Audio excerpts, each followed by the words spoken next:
बिस्मिल्लाहिर्रहमानिर्रहीम। अस्सलाम वालेकुम वरहमतुल्लाहि वबरकातुहू। आबिद राजा चैनल की तरफ से आज मैं अपने दोस्तों को रसूलुल्लाह सल्लल्लाहु अलैहि व आलिहि वसल्लम का एक बहुत ही प्यारा फरमान सुनाऊंगा। उससे पहले मैं अपने तमाम दोस्तों से गुजारिश करूंगा कि इस वीडियो को आपने आगे ज़रूर शेयर करना है। रसूलुल्लाह सल्लल्लाहु अलैहि व आलिहि वसल्लम ने फरमाया, हज़रत अबू हुरैरा कहते हैं कि रसूलुल्लाह सल्लल्लाहु अलैहि व आलिहि वसल्लम ने फरमाया, उस शख्स के लिए जिल्लत है, उस शख्स के लिए जिल्लत है, उस शख्स के लिए जिल्लत है। लोगों ने पूछा किसके लिए?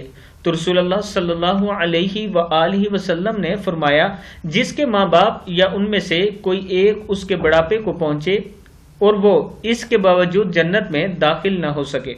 यानी अगर किसी शख्स के माँ बाप में से दोनों या कोई एक बूढ़े हो जाएं और फिर भी वो उनकी खिदमत करके जन्नत में दाखिल ना हो सके, उसके लिए जिल्लत है। ये रसूलुल्लाह सल्लल्लाहु अलैहि व आलिहि वसल्लम ने फरमाया।